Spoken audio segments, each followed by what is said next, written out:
महाभारत के युद्ध में धनुर्धर अर्जुन और दानवीर कर्ण आमने सामने युद्ध कर रहे थे। जब जब कर्ण का तीर अर्जुन के रथ पर लगता, अर्जुन का रथ थोड़ा पीछे खिसक जाता था, लेकिन जब अर्जुन का तीर कर्ण के रथ पर लगता, कर्ण का रथ उससे अधिक पीछे खिसकता। यह देखकर अर्जुन हैरान थे कि कर्ण के तीर की ताकत के बावजूद भगवान श्री कृष्ण उनकी इतनी प्रशंसा क्यों करते हैं। यह देखकर अर्जुन से रहा नहीं गया कि क्या हो रहा है, तो उसने पूछ लिया कि भगवान देखो, मेरा वाला तीर जाता है, उसका रथ बहुत पीछे चला जाता, उसका हमारा तो थोड़ा ही पीछे खिसकता है। भगवान श्री कृष्ण ने कहा कि मुझे उसकी प्रशंसा करनी जरूरी आवश्यक है। क्यों? क्योंकि तुम्हारे रथ पर स्वयं मैं विराजमान हूं, ध्वजा पर हनुमान जी विराजमान हैं, तुम्हारे पहियों को शेषनाग ने थाम रखा है, लेकिन तब भी कर्ण के तीर की ताकत देखो कि थोड़ा तो पीछे सरक रहा है, इसलिए वह तुमसे ताकतवर तो है। यह सुनकर अर्जुन का अहंकार चूर चूर हो गया। इस कथा से कर्ण की महानता और उसके जीवन से सीखने के पहलू उजागर होते हैं। आइए कर्ण के जीवन से सीखने योग्य 5 मुख्य बातें जानते हैं। कि कवच कुंडल, जिसने इंद्र को दान दिया था, मित्रता के खातिर सर्वस्व अपना बलिदान किया था, धर्म मार्ग पर चलना जिसका स्वाभिमान था। श्री कृष्ण और कर्ण का संवाद जब होता है तो कर्ण कहता चला जाता है कि प्रभु, मेरे साथ तो सब गलत होता गया। जिस मां ने मुझे जन्म दिया उसने जन्म देते ही त्याग दिया। मुझे क्षत्रिय होते हुए भी क्षत्रिय धर्म निभाने का मौका नहीं मिला। मुझे गुरुकुल में शिक्षा नहीं मिली, मुझे भटकना पड़ा। मेरे साथ हमेशा भेदभाव होता रहा, यहां तक कि द्रौपदी के वहां स्वयंवर में पहुंचा तो वहां भी मुझे अलग कर दिया गया। लेकिन कर्ण के जीवन से जो सीखने वाली बात है, उसने हर परिस्थिति में खुद को ढाला और उससे बाहर निकलने की सोची, बाउंस बैक करने की सोची।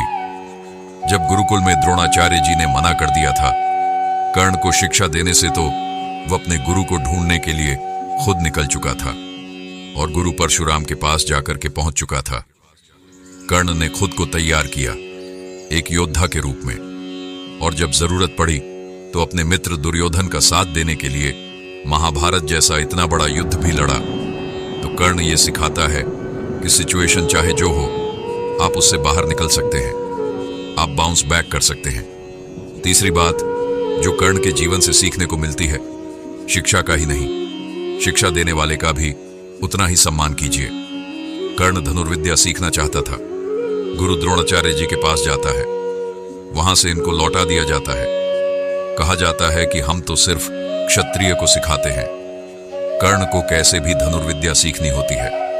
तो मालूम चलता है कि भगवान परशुराम जी के यहां सीखी जा सकती है, लेकिन वह सिर्फ ब्राह्मणों को सिखाते थे।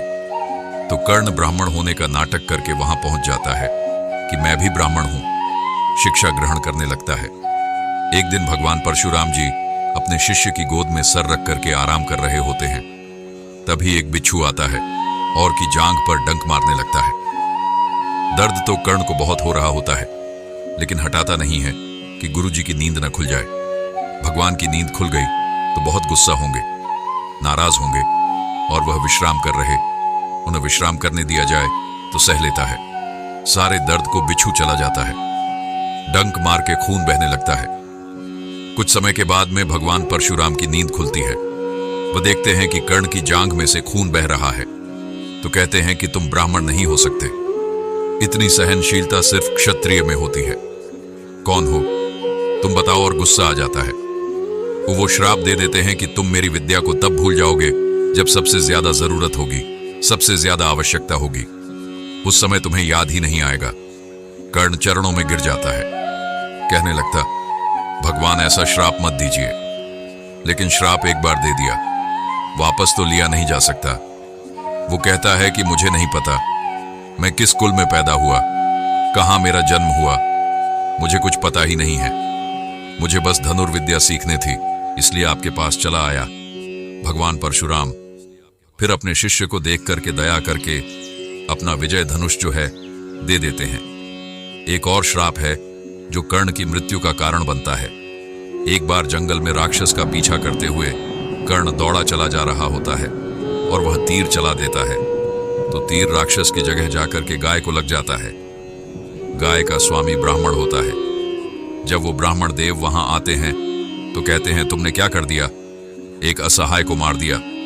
तुम भी जब असहाय रहोगे तो तुम्हें कोई मार देगा। और यही होता है। युद्ध भूमि में जब अर्जुन से सामना होता है तो विद्या भूल जाता है। कर्ण उसके रथ का पहिया दलदल में फंस जाता है।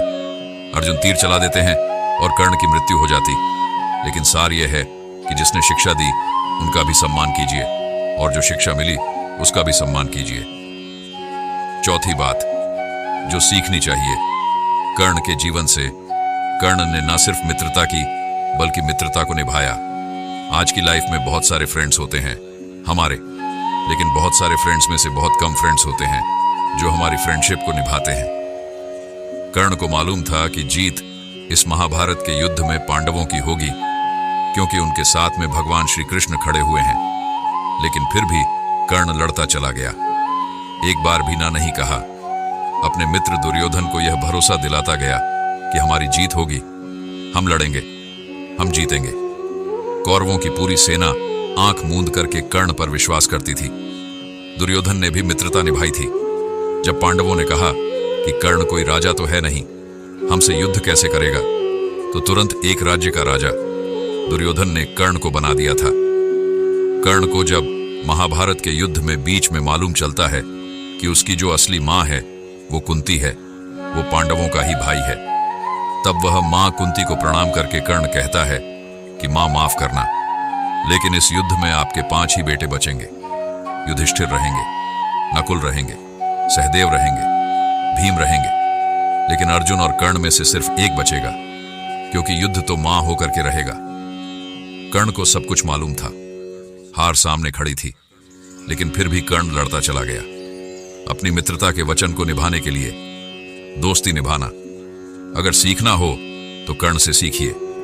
और आखिरी 5वीं बात जो सीखनी चाहिए, कर्ण के जीवन से अगर आपने दूसरों से ज्यादा कमाया है दुनिया में, तो आपका कर्तव्य बनता है कि आप दूसरों के हित के लिए कुछ ना कुछ पैसा उसमें से लगाए, कुछ डोनेट करें इस समाज के लिए जिसमें से आपने कमाया है।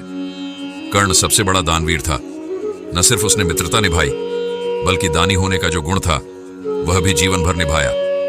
अंतिम समय में जब अंतिम श्वास कर्ण गिन रहा था, युद्ध भूमि में घायल पड़ा हुआ था, तब भगवान श्री कृष्ण ने कर्ण को याद रखेगा, जमाना याद रखा जाएगा, इसके वीरता के गुण के लिए और इसके दानवीर होने के गुण के लिए। तो अर्जुन ने कहा कि यह सबसे बड़ा दानवीर तो नहीं हो सकता। तो भगवान श्री कृष्ण ने कहा, अभी बता देते हैं तुम्हें। ब्राह्मण का वेश धर करके पहुंच गए। भगवान कर्ण के पास जो युद्ध भूमि में घायल पड़ा हुआ था, और जाकर के कहने लगे कि आए तो हम आपसे मदद मांगने के लिए थे, लेकिन आप तो खुद ही अभी अपने अंतिम श्वास गिन रहे हैं। चलिए हम चलते हैं, बाद में आते हैं, अब आपसे मिलेंगे, किसी अगले जन्म में मिलना होगा। तो कर्ण ने कहा, रुकिए महाराज, आप आए ब्राह्मण देवता और आप खाली कैसे जा सकते हैं? माना कि मेरी मृत्यु बस होने ही वाली है। लेकिन तुरंत कर्ण ने युद्ध भूमि में से पत्थर उठाया, अपना सोने का दांत तोड़ करके उनको दे दिया और कहा, यह ले जाइए, मुझे क्षमा कीजिएगा, मैं आपकी ज्यादा मदद नहीं कर पाया। भगवान श्री कृष्ण बड़े प्रसन्न हुए और तुरंत अपने वास्तविक स्वरूप में आ गए और कहा, कर्ण मांगो, क्या मांगना चाहते हो? मैं तुम्हारी दानवीर होने की इस क्षमता से बहुत प्रसन्न हूं। तुम इस दुनिया को कुछ ना कुछ देते ही चले गए। कर्ण ने अपने अंतिम समय में भगवान श्री कृष्ण से 3 वरदान मांगे थे। सबसे पहला कर्ण ने कहा कि मेरे साथ में जिस तरीके का अन्याय हुआ, आप अपने अगले जन्म में सुनिश्चित कीजिएगा कि मेरे वर्ग के लोगों के साथ में अन्याय ना हो। दूसरा कर्ण ने वरदान मांगा कि भगवान आपका अगला जन्म मेरे ही राज्य में हो। और तीसरा कर्ण ने वरदान मांगा कि मेरा अंतिम संस्कार ऐसा व्यक्ति करे जो पाप मुक्त हो। कहा जाता है कि भगवान श्री कृष्ण ने अपनी हथेली में कर्ण का अंतिम संस्कार किया था। आखिरी में बस ये कहना चाहता हूं कि जीवन में 2 मित्र हमेशा बनाना। पहले भगवान श्री कृष्ण जैसे जो ना लड़े फिर भी आपकी जीत पक्की कर दें, और दूसरे कर्ण जैसे जिन्हें मालूम हो कि हार सामने खड़ी है लेकिन फिर भी आपका साथ न छोड़े। कर्ण जो था वह उम्र के हिसाब से युधिष्ठिर से बड़ा था, भीम से बड़ा था, यहां तक कि अर्जुन से काफी बड़ा था, बहुत एज डिफरेंस था। अपने से काफी छोटे को ऐसे ललकारना ये शोभा नहीं देता। और यही पहली गलती कर्ण ने कर दी थी। दूसरी गलती जो कर्ण ने की थी वह थी भरी राजसभा में, जहां चौसर का खेल खेला जा रहा था। पांडव हार चुके थे, द्रौपदी को बुलाया गया, चीर हरण किया जा रहा था। तब दुर्योधन के ही भाई विकर्ण ने कहा कि यह गलत हो रहा है, भैया इसको रोक दीजिए।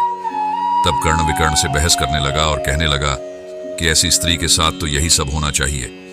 बहुत सारे ऐसे शब्द कह दिए जो नहीं कहने चाहिए थे, और वही सब जो शब्द थे, वही जो दृश्य था, वही महाभारत का कारण बना।